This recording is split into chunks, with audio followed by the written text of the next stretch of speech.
This is Bilal video वाली सरकार। और भाई वो दिन आ गया है जब सैमसंग अपनी एस सीरीज को आज अनपैक करने वाला है और हमारे पास एस सीरीज के फोन्स जो है ना वो यहां पर पड़े भी हुए हैं। एग्जैक्ट डिटेल्स आपको प्रोवाइड करूंगा कि कौन कौन से फोन्स जो हैं वो हम एक्सपेक्ट कर रहे हैं और बेसिकली किस किस कलर के अंदर हम एक्सपेक्ट कर रहे हैं, क्योंकि अच्छी बात यह है कि हमारे पास सारे कलर्स जो है मौजूद हैं। पाकिस्तानी प्राइसिंग को भी डिस्कस करेंगे और प्री बुकिंग की डिटेल्स भी आपको प्रोवाइड करेंगे, लेकिन उससे पहले can I say that this is the most exciting S series phone in a while. उसकी रीजन ये है कि ये जो एस सीरीज का फोन है ना, मुझे ये नहीं समझ आ रही कि ये सिर्फ एस सीरीज के यूजर्स को टारगेट नहीं करेगा।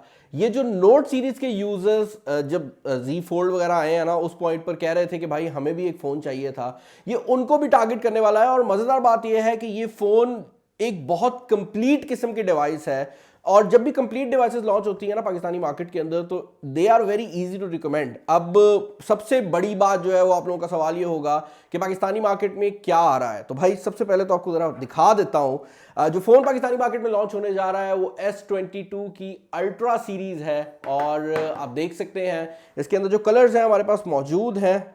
हमारे पास वाइट और ब्लैक तो हमेशा ही मौजूद होते हैं, लेकिन उसके अलावा दो ये नए कलर्स हैं जो कि हम देख सकते हैं। एक ये बर्गंडी है और दूसरा ये ग्रीन कलर है। एंड आई होप कि आपको ये जो डिज़ाइन है नज़र आ रहा होगा। अब इस डिज़ाइन के बारे में काफ़ी ज़्यादा बातें हुई हैं, हमने मार्केट के अंदर इससे पहले भी इस डिज़ाइन को देखा है, क्योंकि काफ़ी ज़्यादा लोग गेसेस कर रहे थे कि इससे मिलता जुलता डिज़ाइन आएगा।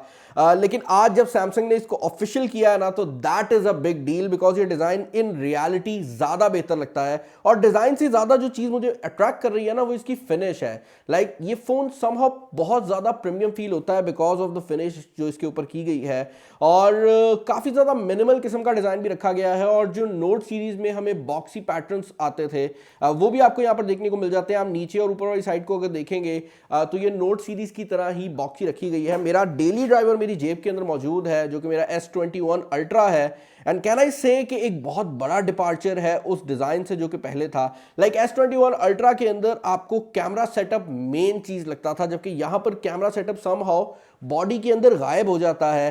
कैमरा सेंसर्स की अगर आप बात करते हैं तो यहाँ पर अभी भी आपको वही टाइप का सेटअप देखने को मिलता है, ऑल दो काफ़ी ज़्यादा कैमरा की अपग्रेड्स की गई हैं। यहाँ पर जो मेन कैमरा है 108 मेगापिक्सल का लगाया गया है, उसके अलावा 10-10 मेगापिक्सल के दो सेंसर है और एक 12 मेगापिक्सल का सेंसर लगाया गया है। तो मेन कैमरा है 108 मेगापिक्सल का, उसके बाद आपको एक अल्ट्रा वाइड एंगल कैमरा देखने को मिल जाता है और दो जूम कैमरास देखने को मिल रहे हैं, क्योंकि इस मोबाइल फ़ोन के अंदर जो टेलीफोटो जूम है वो जैसे आपको पता है हमेशा की तरह यहाँ पर 10x जूम दी गई है, जिसकी वजह से बेसिकली क्योंकि अगर 10x जूम को ये सिर्फ रखते हैं और दरमियान में कुछ नहीं रखते, तो जैसे ही आप जूम करेंगे ना वो बहुत ज़्यादा जूम हो जाएगा। तो उस चीज़ को ख़त्म करने के लिए दरमियान में एक 3x जूम रखी गई है। तो आप मेन कैमरा यूज़ करेंगे, थोड़ी सी जूम पे 3x वाली जूम यूज़ होगी, और उसके बाद अगर आपने और ज़्यादा जूम करना है तो ये जो 10x ऑप्टिकल जूम वाला कैमरा है ये इस्तेमाल होगा। और यहाँ पर मजेदार बात यह है कि ये up to 100x digital zoom भी सपोर्ट करता है। एक और चीज़ यहाँ पर मैं क्लियर कर दूँ कि इस मोबाइल फ़ोन का जो फ्रंट कैमरा है उसमें भी एक मैसिव अपग्रेड हमें देखने को मिली है और फ्रंट कैमरा 40 मेगापिक्सल्स के साथ अब आ रहा है।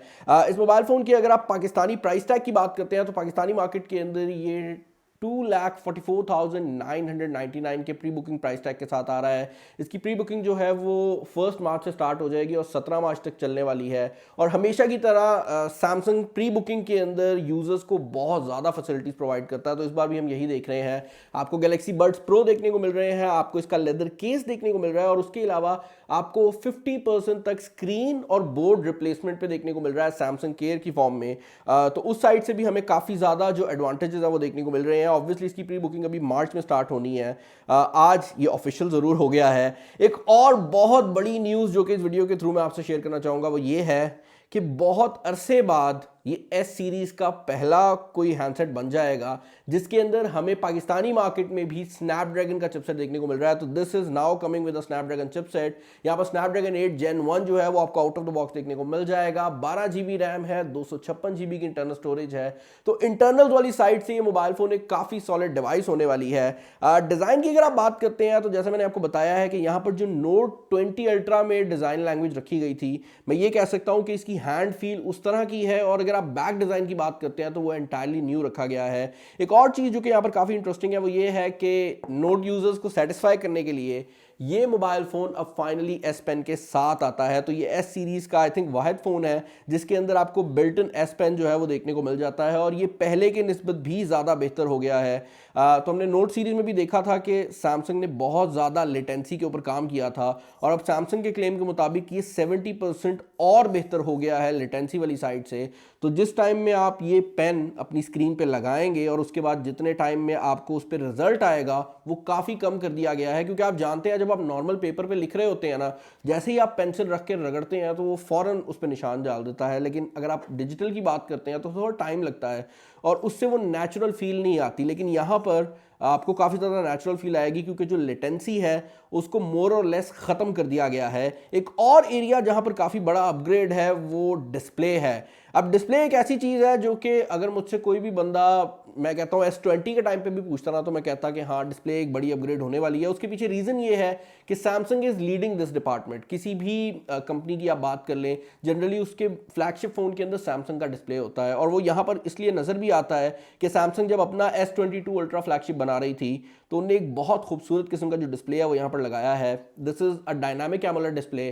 तो आपको 120 हर्ट्ज तक का जो रिफ्रेश रेट है वो आपको देखने को मिल जाएगा और अगेन डायनामिक होने की वजह से ये 1 हर्ट्ज से लेकर 120 हर्ट्ज तक चल सकता है, जिसका फ़ायदा ये है कि जब आप इसको यूज़ कर रहे होंगे तो अगर इसको ज़रूरत नहीं फील होगी ये अपना रिफ्रेश रेट कम करके बैटरी बचाएगा और अगर इसको ज़रूरत होगी तो ये ऑटोमेटिकली 120 पे चला जाएगा और उससे स्मूथ एक्सपीरियंस भी आ जाता है। एक और चीज़ जो कि बड़ी इंटरेस्टिंग है वो ये है कि ये डिस्प्ले अब 1700 निट्स तक की पीक ब्राइटनेस को सपोर्ट करता है। तो बिल्कुल डायरेक्ट लाइट के अंदर भी आपको इस मोबाइल फ़ोन के ऊपर कोई मसला नहीं आने वाला। आज ही मैं सोच रहा था कि अक्सर औक़ात जब आप गाड़ी में ट्रैवल कर रहे होते हैं ना तो सूरज की रोशनी जब शीशे से पड़ रही होती है तो उस पॉइंट पर अगर आप कोई मल्टीमीडिया देख रहे हैं तो बहुत प्रॉब्लम हो रही होती है, तो वो इसमें नहीं आएगी क्योंकि इसका जो डिस्प्ले है वो बहुत ज़्यादा ब्राइट कर दिया गया है। अभी भी आपको साइड पर कर्व्स देखने को मिलते हैं लेकिन पहले की निस्बत उनको बहुत ज़्यादा कम कर दिया गया है। जैसे मैंने आपको बताया है कि इस मोबाइल फ़ोन के अंदर कैमरास के अंदर भी आपको काफ़ी ज़्यादा मैसिव अपग्रेड देखने को मिलती है। फर्स्ट ऑफ ऑल तो ये सैमसंग के नए UI के अंदर आ रहा है, तो आपको यहाँ पर वो जो ऑपरेटिंग सिस्टम है वही देखने को मिलेगा। मैंने कुछ पिक्चर्स यहाँ पर खींची हैं। अब obviously this is a new device और अभी ये बिल्कुल लॉन्च के करीब है जब ये वीडियो मैं रिकॉर्ड कर रहा हूँ, तो आई थिंक सो कि जब लॉन्च होगा तो हो सकता है कुछ चीज़ें चेंज हो जाए। लेकिन जो चीज़ मैं देख रहा हूँ वो ये है कि इस बार तस्वीरों के अंदर एक बड़ा ही खूबसूरत सा फ्लेयर मुझे नज़र आ रहा है जो कि इससे पहले मैंने नहीं देखा और I can not explain it, लेकिन ये देखने में काफ़ी अच्छा लग रहा है। एक और चीज़ जो कि इंटरेस्टिंग है वो ये है कि ये भी 8K वीडियो रिकॉर्डिंग को सपोर्ट करता है जिस तरह आप किसी भी फ्लैगशिप फ़ोन से एक्सपेक्ट करते हैं। यहाँ पर पोर्ट्रेट मोड भी दिया गया है और उसके अलावा जो फोटोज़ हैं उनके अंदर फोकस एनहांसर के नाम से भी एक फैसिलिटी जो है वो दी गई है। तो जब आप फोकस एनहांसर को ऑन करते हैं तो वो चीज़ों पे ज़्यादा बेहतर तरीके से फोकस करता है और उस पॉइंट पर ये बैक पर लगा हुआ जो आपका फोकसिंग का सेंसर है ये इस्तेमाल करता है, जिसकी वजह से आपका जो फोकस है वो काफ़ी ज़्यादा तेज़ हो जाता है। आपको याद होगा स्टार्ट में जब 108 मेगापिक्सल कैमराज आने स्टार्ट हुए हैं तो उस पॉइंट पर फोकसिंग के काफ़ी इशूज़ होते थे, तो वो भी इसमें फिक्स कर दिए गए हैं। और देन अगेन सबसे बड़ी बात यह है यार कि यहाँ पर स्नैपड्रैगन लगा दिया गया है जिसकी वजह से आधे मसले तो वहीं पर हमारे सॉर्ट हो जाएंगे। बाकी वीडियो को एंड करने से पहले हमेशा की तरह भाई बैटरी के ऊपर थोड़ी सी बात कर लेते हैं, क्योंकि बैटरी वाली साइड से भी एक बड़ा मेजर इंप्रूवमेंट किया गया है। आपको ये बात पता है कि नोट सीरीज के फोन्स के अंदर जनरली बैटरी थोड़ी कम रखी जाती थी क्योंकि उनको S सीरीज के पेन के लिए भी जगह बनानी पड़ती थी, ये जो S पेन है।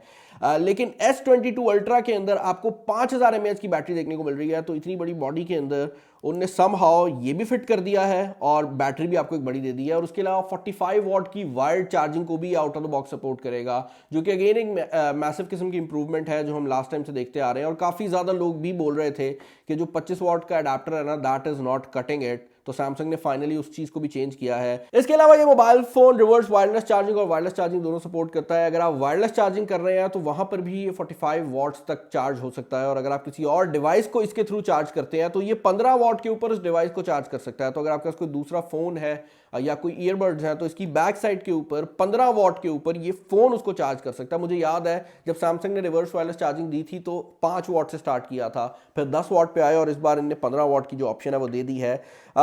मोबाइल फ़ोन्स ने मुझे काफ़ी ज़्यादा जो है वो इंटरेस्ट प्रोवाइड किया है। सबसे बड़ी बात यह है कि जो प्राइस टैग आया है ना, knowing the situation of taxes right now in Pakistan, मैं ये कहूँगा कि I was not expecting this, मुझे लग रहा था ये इससे काफ़ी ऊपर आएगा क्योंकि इसका जो ऑफिशियल प्राइस टैग है वो भी काफ़ी ज़्यादा है, बट देन अगेन सैमसंग ने सरप्राइज़ किया है और ये वाला प्राइस टैग जो है वो लेकर आए हैं। ऑब्वियसली अभी भी ये काफ़ी बड़ा प्राइस टैग है, बट अगर आप कंसिडर करते हैं फ्लैगशिप टेरिटरी को तो वो सारी 3 लाख या उससे ऊपर चली गई है। उस हिसाब से this is a massive thing और प्री ऑर्डर्स वाले जो यूजर्स हैं उनको ज़्यादा फायदा मिलने वाला है। चैनल पर नया, चैनल को सब्सक्राइब कर लीजिएगा। कोई भी कंटेंट आपको इन फोन्स के रिलेटेड चाहिए तो मुझे नीचे कमेंट सेक्शन में बता दीजिएगा। इस वीडियो में इतना ही, अपना ख्याल रखिएगा। This is Bilal signing off. अल्लाह हाफिज़।